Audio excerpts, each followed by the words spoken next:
Heed my words. I am Malenia, Blade of Miquella.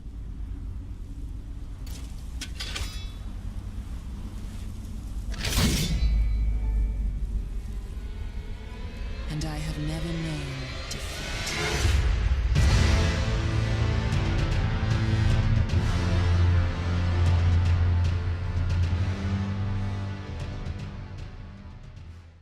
Duality is a theme ever present throughout Elden Ring, both in the sense of contrasts and also of things coming in pairs. Radagon and Marika, Morgott and Mohg, and of course, Miquella and Malenia. Of all the characters in Elden Ring though, perhaps Malenia best represents this particular aspect of duality. In its most basic sense, we can look at the two sides of Malenia, the Blade of Miquella and the Goddess of Rot. And Rot itself plays into this theme. Death begets life, the cycle of rebirth, put into practice. This is presented to us in Malenia's form. Blooming flowers. Life begins, life propagates, life ends, and the process of rotting allows that gathered energy to return to the earth to create new life. So whilst superficially Rot may come across as a foul power of death, it is more than that. If you are familiar with Grandfather Nurgle, you can draw some comparisons. But why is Malenia the goddess of Rot? Who is she, really? Well, she was born along with her twin brother, Miquella, to Queen Marika. The siblings were each Empyrean, meaning they were potential candidates to replace Marika at some point. And there is some speculation that perhaps Malenia was the most suited for this task. Her great rune should have been the most sacred of all. Of course, that could mean almost anything, but considering the nature of great runes and the supposed sacred duty of the Empyrean, that is how I chose to look at it. Still, we know that Malenia and her brother were both afflicted from birth. Miquella was cursed with eternal childhood, and Malenia harboured rot within. Why do you suppose the twins were born this way? Could it be a punishment for the offspring being born of a single god, Marika and Radagon being one and the same? Could it be from the influence of outer gods, their very presence seeping in through the cracks of reality to curse Marika? Or is Marika herself cursed? For if Marika is Numen, who are seldom born, could the blessing of gold have been somewhat of a monkey paw, giving Marika many children, but each with an affliction? In my opinion, the most likely option is the first. The fact that Marika and Radagon were the parents. After all, Godwyn the Golden was ostensibly fine, to say nothing of the potential mystery surrounding his legs. Mohg and Morgott are omen, certainly, but if you subscribe to the idea that the omen's features are tied to those of the Crucible, then it isn't so much that they are cursed, merely considered abominations under the Golden Order. But there is nothing inherently wrong or unnatural about them. Judging from Sage Gowry, however, we can't ignore the possibility that the children of Rot had some hand in things, perhaps seeking the rebirth of their sealed god through Malenia, and manipulating events to somehow inflict the unborn Malenia with Rot.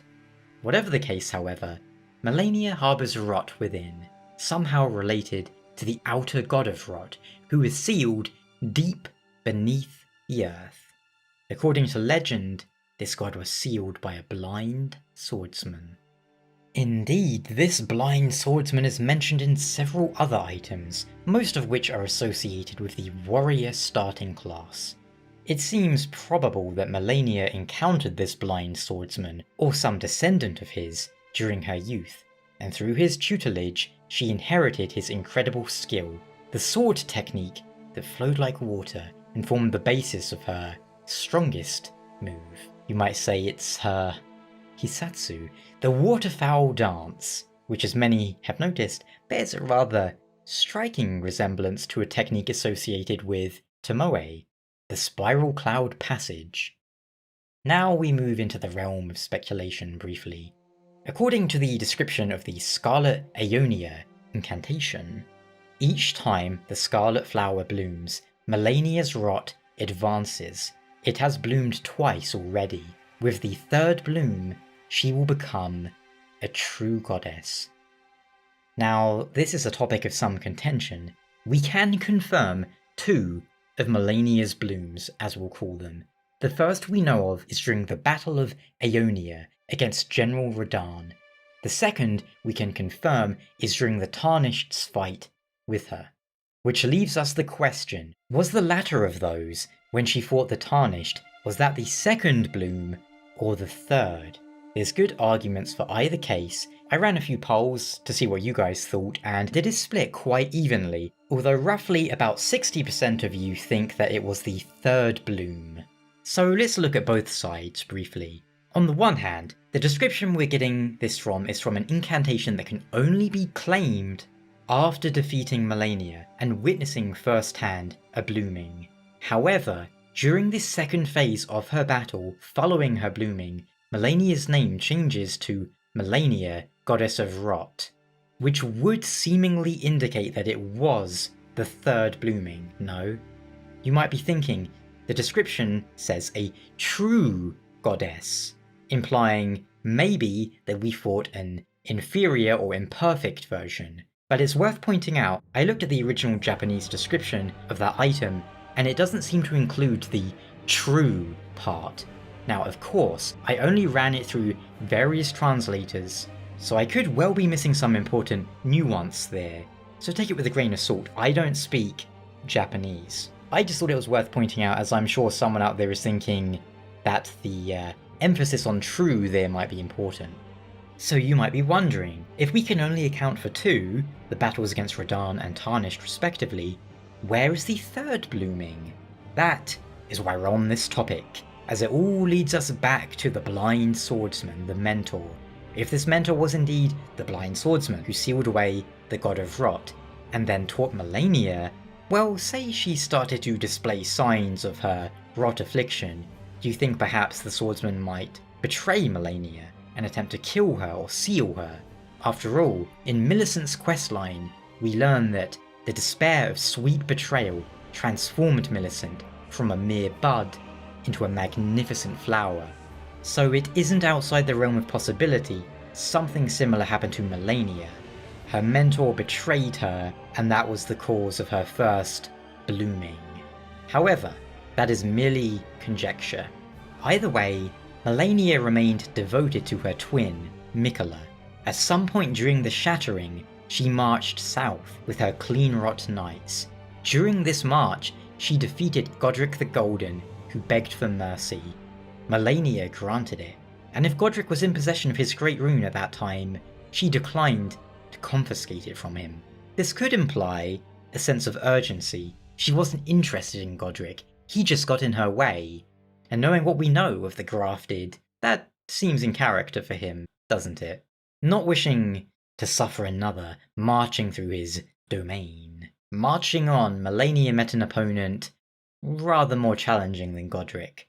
Starscourge Radahn, mightiest of the demigods. She and her Cleanrot Knights engaged him in a protracted battle in Caelid, reaching a stalemate of sorts. In one-on-one combat against the Starbreaker, Malenia was forced to, in the words of Millicent, abandon her pride and unleash the Scarlet Rot to meet Radahn's measure. Unfortunately for her, this spelled an end to her march, as she was rendered unconscious after blighting Radahn and blooming on the battlefield. One of her Cleanrot Knights, Finley, spirited her all the way back to the Halig Tree by herself, an act of such heroism that Finley was granted a hero's burial. Or at least, the Tarnished being able to claim Finley's ashes would imply that she is buried and dead. So what is it that led Malenia to march south? For Great Runes in the Shattering? Presumably not, as there's a little indication that Godric wouldn't have been in possession of his at that time, and Miquella and Malenia's goals always seemed a little bit outside of the others. So was it to conquer Caelid, to deal with Radahn? Considering what we know of Miquella, I can't think of any compelling reasons that he would want Radahn dead, as the stasis of the stars seems to have little impact on Miquella, who is not Carian royalty. Could it be Malenia knew Miquella had been kidnapped by his half-brother Mohg, and she was on her way to rescue him. After all, Mohg's domain does rest deep below Caelid. Whilst this is a distinct possibility, when the Tarnished finds Malenia, she seems to be under the impression that Miquella is still embedded in his Halig tree. She claims that she has been awaiting his return, but you could look at that as meaning she knew he was missing, but expected him to come home by himself. Perhaps Miquella, whose domain would happen to be dreams, came to Malenia in her dreams and told her, "Wait for me." Although I look at it as her waiting for him to emerge from the Halig tree personally. Combine this with Malenia remarking that she has never known defeat, and I believe that perhaps Malenia has memory issues, caused by the Scarlet Rot. After all, look what it did to Radahn. It ate away at his sanity entirely, leaving him a beast. Who's to say it wouldn't eat away at her memories? Whilst lucid for the most part, she rambles some about her long and strange dreams. But you might say that she just doesn't consider the end of her military campaign ending with her being completely incapacitated isn't a defeat, in which case she would be wrong in every conceivable aspect. We also have to consider the Kindred of Rot, the pests found throughout the game that are remarked upon as being servants of the Goddess of Rot that have been forsaken, abandoned. Does this mean Malenia willingly abandoned them, or during her long sleep she forgot about them? Their goal seems to be purely to spread the Scarlet Rot, whereas Malenia seemed more inclined to prevent it, judging from how she only willingly unleashes it during moments of extreme peril or trial. Miquella's needle was crafted to ward off the meddling of outer gods, but was only able to slow the rot, not cure it. This does suggest though that Miquella wished to cure his twin, and ever his champion, she no doubt would have agreed with his wishes. Everything Malenia did, it seems, was for her twin, whom she holds in the utmost of regard. He possesses the allure, the wisdom of a god. He is the most fearsome Empyrean of all, so she claims. And despite being shrouded in mystery, Miquella certainly appears like he could live up to those claims. Kidnapped as he was during his slumber by Mohg, will he ever achieve his goals? Or was Malenia aware of something we were not? Was that body Mohg took just a husk, with Miquella's essence long since fled? And if so, how will he fare, this champion of the forlorn, when he returns and finds his faithful blade vanquished?